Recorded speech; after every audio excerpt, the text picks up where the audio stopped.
Decíamos que desde la importante Fundación Alberto Castillo se editó el libro para comprender la crisis capitalista mundial actual, en donde intervenimos varios autores en un libro coordinado por Julio Gulbinic. En el caso de un servidor, presenté el ensayo La especificidad histórica de la crisis mundial contemporánea, en donde formulo la tesis de que esta crisis histórica se caracteriza por encimar, por yuxtaponer tres crisis distintas. Una crisis es la que tiene que ver con los colapsos producidos por un cuarto de siglo de capitalismo antiliberal. Y me parece que las expresiones más dolorosas de este proceso, más dolorosas incluso que la crisis financiera global, son la mundialización de la pobreza, que no era mundial, y el capitalismo antiliberal volvió planetaria, y la crisis alimentaria global. La segunda crisis que se cruza con estos colapsos es la que tiene que ver con la crisis, ahora no en el proceso de reproducción de la vida humana, sino con la crisis en los ciclos de la acumulación del capital. Y cuando uno ve esto, entonces, se puede percatar de que en la historia de la acumulación capitalista ha habido cuatro grandes crisis. La primera gran crisis es esta que fundamentalmente impactó en términos geohistóricos a Europa Occidental, y fue la crisis que duró de 1870 a 1890. La segunda gran crisis, la que empezó en 1929 y terminó con la Segunda Guerra Mundial, justo con una destrucción que impulsó con la reconstrucción, la recuperación que dio pie a los 30 gloriosos. La segunda gran crisis, esta que va de 1929 a 1944, una crisis intercontinental, pero que fundamentalmente impactó en los países primermundistas. La tercera gran crisis fue, en cambio, una crisis que se bosquejó como mundial, sin acabar de serlo completamente, porque no quedó integrada a plenitud África en este vértigo. África ha sido objeto de este apartheid global en la historia de la modernidad capitalista. Y esta crisis empezó en los 70 del siglo pasado y más o menos terminó, me parece, en el primer quinquenio de la última década del siglo pasado, variando de un lugar a otro según donde se recuperó el PIB más rápido o más lentamente. Esto que estamos empezando a vivir ahora, me parece, es diferente a la crisis que empezó en 1970, porque la respuesta histórica que el capitalismo da a las crisis que tiene sus ciclos de acumulación sí se dio. O sea, vino una nueva revolución tecnológica que, con la informática como su punta de lanza, impulsó una reestructuración del proceso de trabajo global.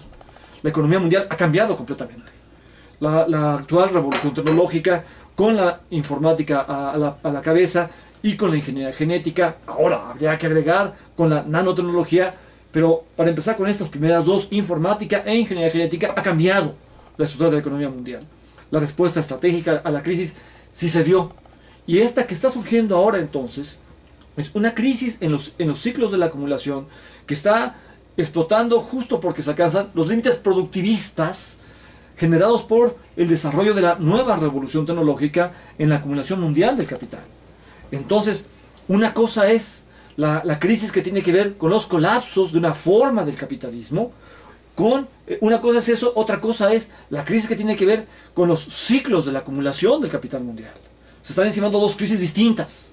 Una crisis de una forma de capitalismo con una crisis que tiene que ver con una ley del modo en que funciona el capitalismo, con la ley general de la acumulación capitalista y la ley de la tendencia descendente a tasa de ganancia.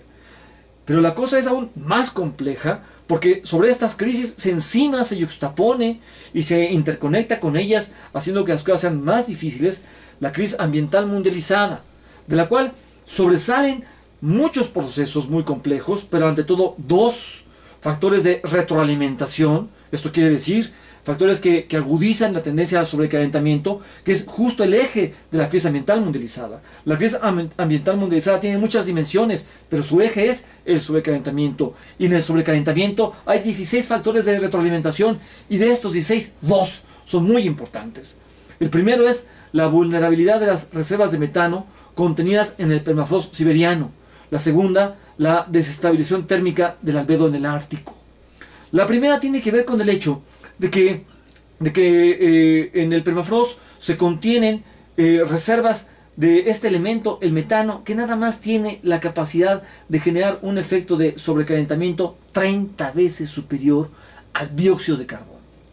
Los cálculos más importantes que se hacían a principios de los 90 del siglo pasado veían que más o menos hacia el 2030 se podían empezar a fisurar las reservas de metano en el permafrost siberiano para empezar a liberarse. Pero sin embargo se quedaron cortos. Las fisuras ya se empezaron a encontrar en los primeros años del siglo XXI. Actualmente se están liberando 4 millones de toneladas de metano desde los lagos y humedales de Siberia. Esto es, en efecto, una enormidad. Cuando se observa que, desbordando los niveles de los últimos 800.000 años, en los que el metano nunca había superado las 750 partes por billón, ahora que se alcanza la magnitud de 1780 partes por billón en la atmósfera, se puede empezar apenas a reconocer de qué tamaño es el peligro de retroalimentación del sobrecalentamiento. Retroalimentación quiere decir que el sobrecalentamiento no solo produce este efecto generado por la producción y el consumo de combustibles fósiles, quiere decir que la producción y el consumo de petróleo sobrecalienta el planeta, desestabiliza sus mecanismos de equilibrio térmico, y entonces estas reservas que están guardadas en el permafrost se pueden empezar a liberar y se genera un efecto de retroalimentación que dispara aún en mayor medida el sobrecalentamiento mundial. A esto hay que agregar la desestabilización térmica del albedo. El albedo es este fenómeno en el cual se refleja la radiación solar hacia el espacio exterior. Una vez que la Tierra lo recibe la radiación solar, la refleja hacia el espacio exterior. Más o menos 80% de esa radiación se refleja. Es muy importante el efecto de reflejo que se genera en el Ártico. El albedo es un efecto que se produce en todo el planeta, pero especialmente es importante en el Ártico porque esta enorme capa de hielo permite sacar hacia el espacio exterior una cantidad importante de energía solar y tiene consecuencias decisivas para el mantenimiento de la vida en el planeta. El efecto invernadero es fundamental para la vida en el planeta. Efecto invernadero no es efecto sobrecalentamiento. No habría vida sin efecto invernadero. El problema es el desequilibrio del efecto invernadero por el sobrecalentamiento planetario. Pero con el derretimiento del Ártico se está apuntando a un proceso muy delicado en el cual se refleja cada vez menos energía solar hacia el exterior, de tal manera que se rebota y se absorbe una gran cantidad de energía hacia la Tierra. Este proceso está generando que ya se pueda vislumbrar que vamos a llegar a un momento en el cual vamos a tener un Ártico sin hielo en verano. Se calculaba que esto podía suceder hacia el 2050, ahora se calcula puede suceder en el 2030 o incluso antes. Este proceso entonces tiene consecuencias globales sobre la totalidad del planeta, porque no es el Ártico el que se altera térmicamente, es la totalidad del mundo. Cuando uno ve entonces que este complejísimo proceso de crisis ecológica tiene consecuencias sobre el nivel del mar, tiene consecuencias sobre las olas de calor, tiene consecuencias sobre los cambios climáticos en todos los países del orbe, uno puede observar qué delicado es que la crisis ambiental mundializada se esté conectando con la cuarta gran crisis en la historia de los ciclos de la acumulación del capital mundial y estos colapsos producidos por por más de un cuarto de siglo de capitalismo más bien antiliberal. Esta crisis entonces, la crisis que estamos viviendo actualmente, es una crisis que encima tres crisis distintas. Y en este contexto hay una disyuntiva muy compleja. Hay una tendencia que empuja por un reordenamiento, ya no podemos decir neoliberal, habría que decir laxamente neokeynesiano, con propuestas de un neokeynesianismo ambientalista, neokeynesianismo en economía alimentaria, etcétera, que insisten como disminuir la ofensiva lanzada por la acumulación capitalista en los últimos tiempos para buscar estabilizar las condiciones en la lucha de clases mundial.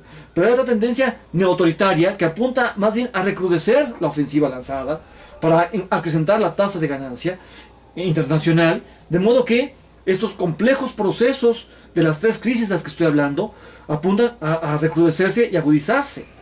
Al mismo tiempo hay otra tendencia que insiste en hacer valer un principio de seguridad humana que coloque la vida humana como fundamento en la construcción de propuestas estratégicas alternativas. Hay un jaloneo histórico muy complejo en el que estamos insertos. Lo que está claro es que aunque esto que se ha mal llamado neoliberalismo intenta persistir, no podrá encargarse de mantener estables las cosas.